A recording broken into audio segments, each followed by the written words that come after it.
Aloha! Don't forget to be kind, everyone. Hope you guys having a wonderful morning. Well, today's Aloha Friday, and it was so interesting this morning. Let me have my cup of coffee. Yesterday I created my altar, for my ancestors, and I kind of made it where it was just the right direction. And after that, I called my Feng Shui master,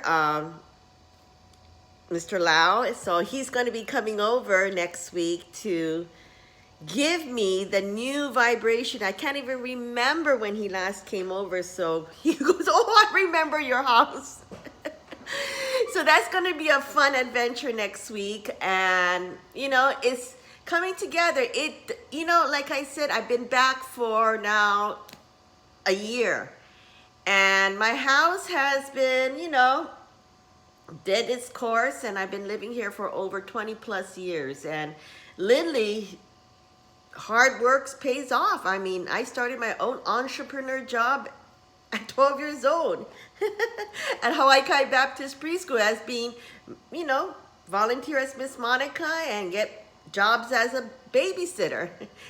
And so things happens for a reason. And, it's all because we have to be grateful for the path that our descendants laid upon us. Each and every one of us is here today. It's because in Japanese, okage-sama de. Thanks to them, we are here. And, the thing is that we're so busy in our life and we forget to take the moment to really step back. Step back and appreciate what we have, because I think 2020 gave us a huge lessons of life in one real triple force cycle of life in a whole, about our health, our sanitation, our mindfulness, about death, about love, about happiness, about freedom. It gave us a cycle of awareness. And some people took upon to seek more of that awareness. Some people took upon to go the other direction, that they can't, like, this is BS what's happening. And they went to the other cycle of life. And then are people who are floaters, who are still wondering what they should do. Some worked a very great prominent job and they got laid off. Some people who had a thriving, beautiful restaurant, they had to close it down. And there's endless of stories on how moms and dads and kids, especially, we all lost our knowledge, our education. And so that's why I say this is really a time for spring cleaning. Like this morning, I woke up and I walked into my living room and I was like, whoa, what is this energy? It was so bright that I had to start cleaning. And that's why I was cleaning and, and it feels good. Rearranging stuff, lifting things up. When you lift things up, guess what? You're lifting up your spirit, your energy. Then you look back, way back. And I don't want to be Marie Kondo, but you think about it. Does this serve me or doesn't serve me any purpose? And so, be the Marie Kondo where just let go. And this is what the full moon ceremony is going to be all about. And we can just do it starting now. New moon means, you set out good intention. And then in between, you figure it out. What you need to take out, what doesn't serve you, what you need to work on, etc. And then when the full moon comes, that's when you just let go. And so when you let go, you're promising yourself to let go, and that way it gives you that space. And so when that new moon comes, you got that 2 weeks over again, right? In between. So when that happens, you start to think, because you have so much space now to breathe, to feel good. Shift that energy over to your new intention. And it goes into that full moon circle.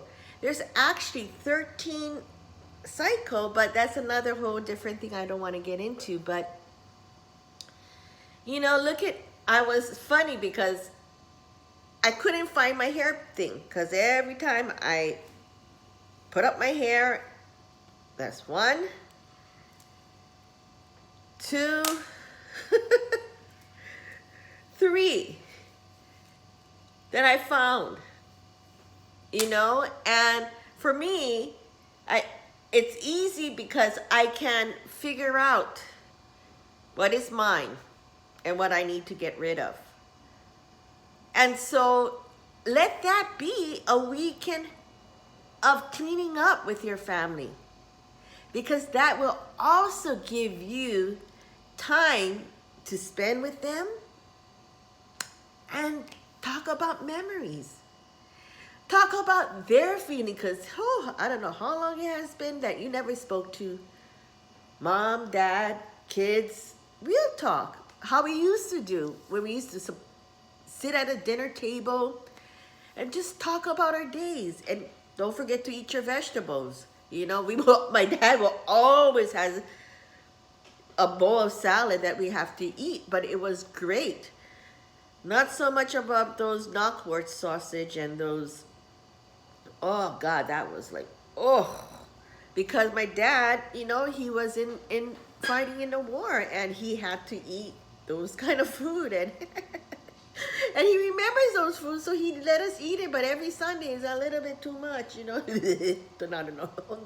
Too much, yo. And anyways, that is something that start thinking, start planning, you know, because pretty soon is May Day, is Lay Day in Hawaii. But all over the world is what? Is flowers, real, true beauty of colors. Colors to wake up our energy, wake up our chakra, wake up our senses. And so yesterday I was going off about the Vegas nerve, you know, and maybe that's why Las Vegas was called Vegas, you know, but there is a real thing called Vegas nerve. And how we can move all of that from our mindset, our brain, because it goes all the way down, you know, into our colon. And so our digestive system and heart and lungs and everything else, and how we can awaken, which is what we can all do. Because once we feel that, like, seriously, this morning I was like, whoa! And I started to clean, and I start to feel better. Because that could create what we need to do all over. It's mindfulness. And maybe things happen for a reason, you know? And so I was thinking a lot of things last night, and all of a sudden I got a call from one of my good clients. And he asked me, give me 2 minutes. I said, well, I just came back from yoga. He goes, no, just give me 2 minutes. Of course, the 2 minutes end up to be 20 minutes, but it doesn't matter, because he told me his story, what his thoughts was, his everything. Then, you know, we talked. And literally, we talked about this subject how many times? Over and over and over. And so I said, you have it in your file cabinet. Let's open it. So I slowly went to retrace what we talked about. Then all of a sudden when we retrace, we get information, so vital information that you have in your knowledge. And so that's what we need to do, no matter how busy. I mean, this person is very, very busy person. But he comes to me because he knows I'm able to help them open up that file cabinet of knowledge. Knowledge that we have walked upon, and we stumble upon, because I always say the greatest stumble is your mistakes, because they're not mistakes. They're learning lessons. And if you keep on doing it over and over and over again and not learn from it, then guess what?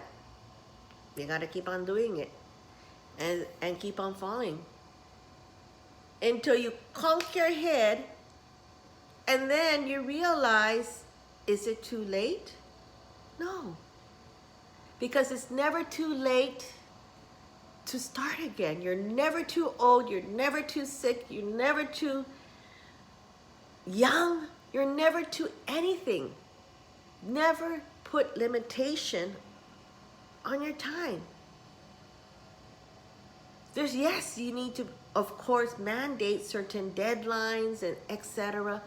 But what I'm saying is open up your life to feel that you can restart at 50. Another thing, I mean, look at my business from 12 years old. And whatever I learned from 12 years old until now, I implemented literally that into my business. From doggy daycare, I was working my first job, HKBC, Miss Monica, babysitting. Working at King's Bakery, I made my doggy bakery. Making beautiful cakes and designing. I used to love them. Maybe I'll make more. Anyway, so, those kind of things that I learned. Working for owners after owners of big, huge property, family business. See how the dynamic works. So everything that you put into, whether you are flipping burger at McDonald's, because they have a very excellent program, or even like me, babysitting, because it comes from learning experience and passion, and you then collide everything together to become whole, to figure who you are, what you are, and what you love to do. Because once you set that in, guess what? Your passion starts to just become your lifestyle. So you take care. You have a wonderful, wonderful Aloha Friday. My appointment is coming in, so you take care, and a huge aloha.